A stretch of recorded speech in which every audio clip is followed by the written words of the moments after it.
Hope you're doing good. Micah back with another video. Back here to talk about the long-term review and, in my opinion, the success of the Galaxy Z Fold 6. And this is despite Samsung coming out with the Z Fold Special Edition, essentially kind of trying to poo-poo on their own Galaxy Z Fold 6, since the Z Fold Special Edition should have been the Galaxy Z Fold 6. But the success of the Z Fold 6, in my opinion, still stands out from the moment of release in July, August of 2024 up through May of 2025. And this is my long-term review because, yes, as you guys may have already seen, depending on the order in which I release my videos, this is my last time having this device. This is my last day having the Galaxy Z Fold 6. I will now be rocking the Galaxy A36. And so why not say goodbye to such a lovely, such a wonderful device that I've gotten to rock that really helped my channel grow as well. Because if it, again, we take risks in this realm of YouTube with our interests when it comes to anything that's our niche. And in the niche of technology, there's so much you can get into. And for me, it's been smartphones, smart wearables, tablets. And I love talking about this stuff. I love being able to break down stuff. I love being able to help consumers and customers and other tech enthusiasts out with how to work their device, how to find the features on the devices, how to get the most out of the device. And for a growing market in the Galaxy Z Fold 6 or the Z Fold series in general, there's a lot of people taking chances now, jumping into the world of foldable technology, and they want to know how this works. They want to know what features are available. Do I still get the same features with the Fold as I would with the Galaxy S or a Galaxy A device? Do we still get similar features? Do we still get support from Samsung from that perspective when it comes to our devices? And so being able to jump into this world of technology and jump into the Fold has been a very, very pleasurable experience for me. And it helped me really see what I prefer. What's my preference when it comes to the Fold versus the Flip? And if you guys have been following the channel long enough, or if you search on the channel, I have Z Flip coverage. The Z Flip 5G, the Z Flip 3, and the Z Flip 4. I have coverage on all of those. Do I have Z Flip 3? I think I do. But I was a big fan of the Z Flip, and I really love the Z Flip 4 because I found it to be very simple. I found it to be exactly what it needed to be. And I actually like the Z Flip 5 because I don't think the Z Flip 5 does that much with the outer display. And I know like the Z Flip 6 took it to another level. But I think even with the Motorola Razr, as much as I like that as well, I think the Z Flip 4 and Z Flip 5 got it more right with less is more on the outside when the flip is shut in its compact form. We don't need that much going on the outside. And so for me, that's one of the things I liked about the Flip series is that it kind of helped you minimize how much you were really on your phone. The Z Fold kind of does the same thing, just in a different way. The Z Fold series, or the Z Fold 6, since this is my first Fold, helped me to distinguish what I needed to get done on the inside, such as media viewing, such as being able to multitask with apps. And usually it's just me tweaking my schedule because I'm very kind of schedule organized from that perspective, knowing what I've got going on each day. And so being able to pull up my, Samsung internet on one side, pull up the calendar on the other side, and be able to divot in my time between the two with no problems. When I'm, at my Christian meetings, I use this as my study tool, my Bible.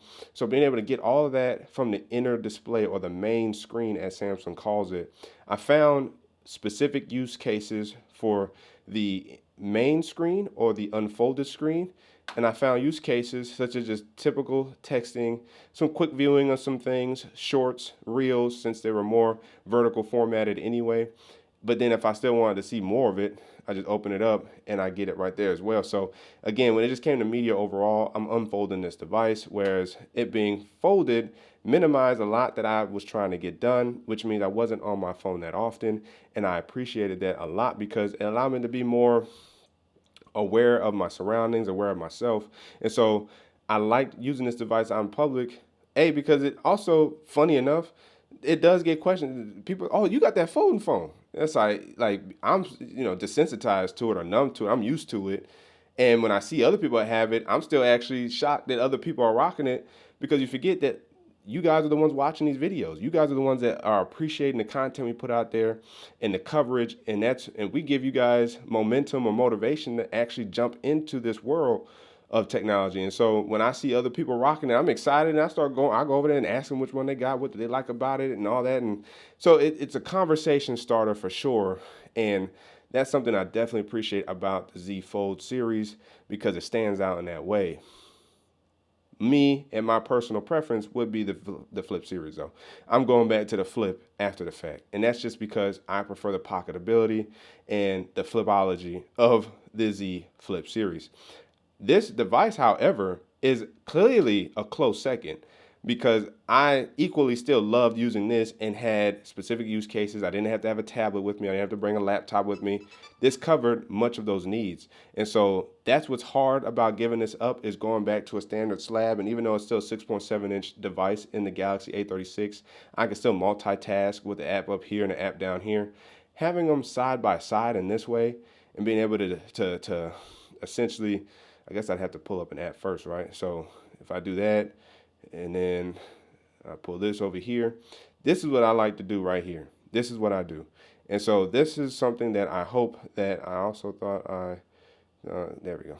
So this is what I like to do. I look at my schedule, see what I got going on, and then I have my schedule, my work schedules, or things I want to put over here, and then I just type it in on that side of the screen, and then when I'm done, usually I can just swipe the other app close, swipe away, and I'm good. Or I can swipe away altogether. And you see with the Fold, specifically when you're in an app, it's very easy to pull up the taskbar and operate from here if you want to, or bring up additional apps by clicking that button right there. And now with the vertical app drawer, of course, thank you, Samsung, you have whatever you need at your fingertips. And that's something that I definitely appreciate about this device. Software is king with the Z Fold 6. Better than even the Pixel series, which is crazy because you think Google and software, but Samsung has really gotten the nail correct, driven correctly by the right hammer when it comes to software optimization, software intuition for foldable devices.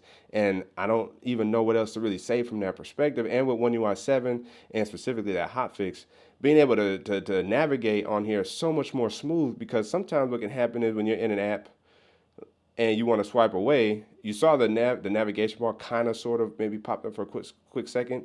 Sometimes what can happen is if you're not swiping fast enough, it will hang and it will act like you just was trying to swipe up the taskbar. And that's not what you were trying to do at all. Your desire was to swipe to the home screen. But to see that optimized here to fixed, I love that so much about the software when it comes to the Galaxy Z Fold 6. Because it's dependable and it's versatile in that way to get what you need done. From a battery perspective, I also have cherished the battery life on the Z Fold 6. Now, I've had days where it may not have lasted a full 24 hours, but 99% of the time it lasted over 24 hours. Or it lasted until it needed to, and I probably should have put it on a charger and I didn't, and now it's dying, but I went a few extra hours over the normal time that I would put on a charger, and even then it lasted for the amount of time it needed to and more. And that's one of the things that we see from Samsung is even though the Galaxy Z Fold series hasn't really improved in battery life, sticking to 4400 milliamps, also not having 45-watt charging, which is still surprising. Samsung's software prowess is where we see the innovation. We see them improving and accounting for the battery to make sure that battery can last for us. And that's one of the things I appreciate from Samsung when it comes to battery life in general on their devices, which is why with the Galaxy A36, I'm gonna be very interested to see what the Snapdragon Snapdragon 6 Gen 3, 5,000 milliamps, less Galaxy AI going on. What does battery life look like on this device? That's something that I'm going to be very, very in tune with once I start getting the ball rolling there. So battery life, very, very commendable, very, very solid for Samsung and the Galaxy Z Fold 6. And performance-wise, as mentioned before, One UI 7 and after, this is a true powerhouse. And again, I'm so interested to see, is it Samsung or is it the processor or is it flagship versus budget? Well, I noticed a drop in performance coming from the Galaxy Z Fold 6 to the Galaxy A36. That's my question Because if I don't really notice that much of a difference, that's really going to speak to how Samsung has really honed in their software, has mastered their software for us to be able to enjoy and use with confidence. And recommendation wise, we can actually refer people to Samsung devices with full motivation, unhinged from that perspective, because Samsung has taken their time, walked away from TouchWiz, and rebuilt their name really from the ground up with One UI. And it speaks here through the performance, through the software, through the consistent software updates that we saw throughout the year for the Galaxy Z Fold 6, including a very short, brief One UI 7 beta run. And even though One UI 7 wasn't quite ready in general, it only needed a month to bake. You could argue 2 months with what happened with the rollout, but about 2 months or so, and it was out. And now we hear One UI 8 is already being tested and may actually be out on time for the first time in like Samsung's history. What a time to be a Samsung Knight, if some prefer that title. But what a time to be a tech enthusiast, because technology is bustling now from a software perspective.